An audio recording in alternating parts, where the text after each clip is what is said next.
Hey, welcome to the channel. My name is Tyler. Your name is, don't tell me, Stella? Stella! Stella! Today we're just going to relax a little bit, try to take the pressure off, and draw some magical potions.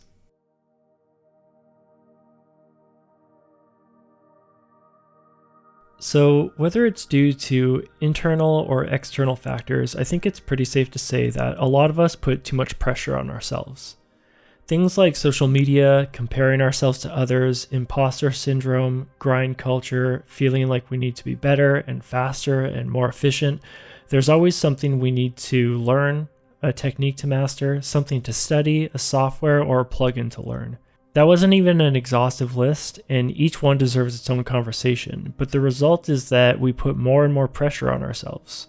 It's an issue not only in the art and design industries, it's pretty ubiquitous nowadays. There's a line in the movie Fight Club talking about insomnia where Edward Norton says, "When you have insomnia, you're never really asleep and you're never really awake." And life sort of feels like that right now. We always have to be grinding, and when we don't, we feel guilty about it. And while it's not an issue with client work, probably because of real deadlines, with personal work it's easy to get discouraged and distracted and procrastinate. So we're rarely fully on in our personal work, and we're certainly never truly resting. For me, pressure presents itself mostly in this form of moving the ball forward in some way. Everything has to serve a purpose. I should be studying to learn something new, and when I'm studying, am I learning what I need to learn? Am I retaining the right information, or am I wasting my time? When I'm not studying, I should be making something for a portfolio to either get freelance clients or land a studio job. It's always about work, and it's always about moving that ball forward, like Sisyphus. The worst part is that can be pretty crippling, which can prevent you from even doing these things. And then we feel bad about not doing enough, and we're spiraling into that vicious cycle. I often try to get myself to lighten up, do something quick and easy, but it's easier said than done. I tell myself that it's not really for anything, it's just for fun, but my mind quickly turns it into, well, if it does work out well, it could be something, maybe a portfolio piece or something. Sometimes we'll get excited about projects, and before we know it, they've snowballed in our minds into this much grander idea, and it becomes too big and too daunting. It's a bit like that blank page syndrome, where the possibilities of what could be are too precious, and following through with any ideas will fall short of what's in our heads. Some of you may be really good at keeping things light and creating work for yourselves, and that's a great way to be, and if that's the case for you, I guess this video won't be much help to you. I'm not sure if it'll be much help to anyone, honestly. But like I said, keeping it easy and light is often my intention, but it often fails. It's sort of like we have two internal voices.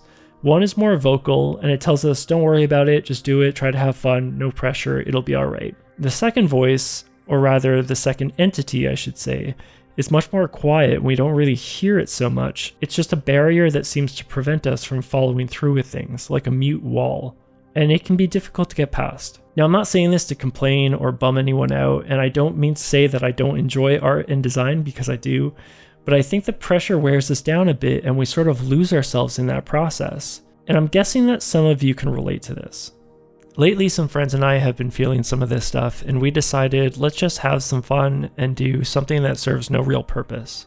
We figured we'd do something small, just props, no big project or illustration or anything like that, and we'd show each other the following week how far we got. And even then, if it was a page of stuff, that's awesome. If it was just one really rough, terrible sketch, no worries. And if we didn't have anything at all, no big deal. But having the bar set so low made having something pretty easy. From there, it was all fun and inspiration. We just looked at work that we enjoyed looking at. We ended up looking at an artist whose work I really like. Their name is Filliard, and they have a series of fantasy magical potions. So we figured, let's do that. It's a direction, but it's still pretty open. We could do whatever we wanted. We weren't trying to study Gautier's work or style or anything like that. We just used the project as a base, and it was just have fun with it. And I did have a lot of fun. There were no expectations that it was going to be posted anywhere. It wasn't going to be a portfolio piece. It was just me having fun.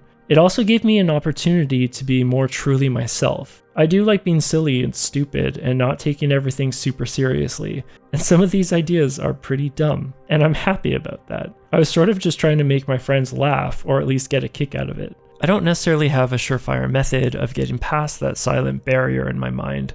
Sometimes we get all fired up to do something and then we still just don't follow through.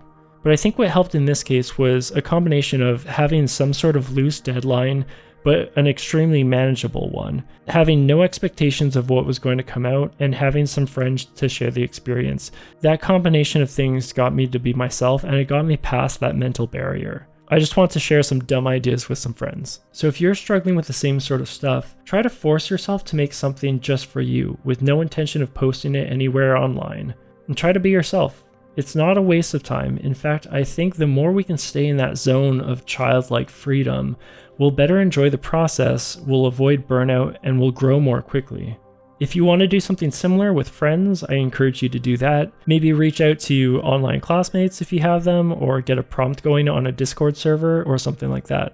And of course, if you have your own methods of getting past that mental barrier, please do share. I always enjoy hearing about this stuff, and I'm sure others would as well. And some of you might be seeing some hypocrisy here. If there was no pressure and no goal and I wasn't going to share it, why is it on YouTube? Why was it recorded in the first place? And why am I sharing this? Honestly, I hit record just in case something half decent happened, but I had no intention that that would happen. And I certainly had no intention of sharing it. This video was not planned at the time, but I ended up liking the result well enough, and I thought talking about this kind of stuff might help some of you. So if you are interested in what's actually going on screen, it's just line sketches for the initial designs and then throwing on some paint to render it. The method I use to render these is covered in my how to render video. The short form is I did flat colors on individual layers and then used hue saturation layers for things like shadows and highlights. Used some color dodge for the highlights as well. So this idea here of holy water just immediately pops into my head. I thought it would fit in well with the theme. And sort of that double meaning of holy. I thought it'd be funny to have a leaking potion. And it immediately reminded me of the band Frightened Rabbit, their song Holy, and the lyric, "You're acting so holy, me I'm just full of holes." And I really liked that connection. And then of course the design of the file itself is based on the holy hand grenade from Monty Python's The Holy Grail. So there's two connections there of things that I really enjoy myself. And it's little things like that where I was injecting sort of my own personality and my own experiences into this, just having fun with it.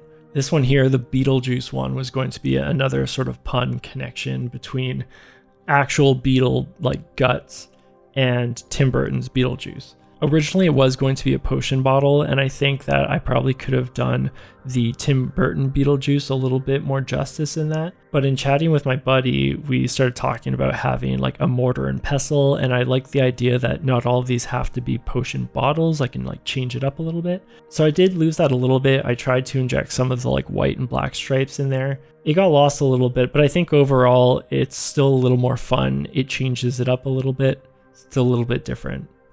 This one here is tea, and it's stupid, and I'm okay with that. The level up potion I think had the most potential, and it sort of fell the furthest from what I had hoped to do with it. The idea is it's all one potion, and you would have to almost enter a cheat code to use different things. So, you know, up, up, down, down, left, right, A, B, start kind of thing would mix you, say, like a health potion. And so there would be these different chemicals or different, you know, liquids that would mix together in different combinations based on what you needed. I still really like this idea. It wouldn't work very well in a video game because I guess you'd only pick up like one potion instead of getting like, you know, the different colors and things that we're used to. But I do think it's a cool idea. I just don't love how it came out. I think the bottom half especially could be a lot cooler. But that's okay, you know, the whole point of this was to just have fun and not get too caught up in making it perfect. The pipe is probably the weakest idea. I was just thinking Elixir, and it made me think of like an e-cigarette. So basically just did sort of like a steampunk pipe type thing. And then the Anubis Potion was supposed to be playing off the idea of some sort of anagram or something, and the slogan for the potion would be, "It gives you godlike powers." But with the name like anagram, I wanted it to be a little bit like, does it give you godlike powers or dog-like powers? And as you look at the potion, that doesn't really get answered because it's Anubis, so again, it could be a god or a dog. Technically, Anubis is a jackal, but close enough. The bottle's got the sarcophagus kind of thing going on, but instead of holding canes, it's holding bones, which again works for Anubis because he deals with the afterlife, but it also works with a dog. So I was sort of thinking of Brooklyn Nine-Nine when Scully's talking about either his wife or his dog, and the more questions they ask, they come no closer to getting an answer. How old is Kelly again? Well, she's getting up there, but she's pretty spry for her age, especially considering she got hit by that car a year ago. Oh, that's so awful. Was she chasing something into the street, or? Nah, just getting me the newspaper. I still don't know which it is. Could be either. I could not tell you. That's sort of what I was going for. I could have done it better. I think I could have snuck in some more like clues in there. But again, the idea is I'm just having fun. It's not that important. Going back to that idea of taking the pressure off, there are some things I would change about this if it was maybe a more serious portfolio piece, and especially if it was for a client. Overall, there's some styling issues, like the level up one definitely doesn't fit with the rest of them thematically. It's a little too modern. Overall, I was thinking of potions that like a witch might have, and some of these don't necessarily fit that too well. The teapot's a little too clean or vanilla. So if I were being nitpicky, I'd veto some of these or redo them or heavily change them, swap them out for a different idea. But in the spirit of not taking things too seriously, I didn't care. I kind of like how they came out. I like the ideas, even though they're kind of dumb, but that's sort of the point, and it doesn't have to be perfect. So if you do want to try something like this, I do encourage you to just find something that you like as inspiration and do your own version, but have no real expectations. Don't limit yourself with ideas. Things like limitations and restrictions can definitely spark creativity, and those are good things, but there will always be times to do that. So feel free to go and just play and have fun and act like a kid again. So obviously this is a big topic. There's a lot to talk about. We only really scratched the surface here. I'm not sure if this will really help anyone, honestly, but hopefully it'll help somebody, if nothing else, just as a reminder that we all kind of go through this kind of stuff. So if you're feeling sort of overwhelmed by the rat race of it all, try your best to put that aside even momentarily and try to find that childlike playfulness and just have some fun. As always, thanks for watching, be good to one another, and I'll see you next time. Okay, bye.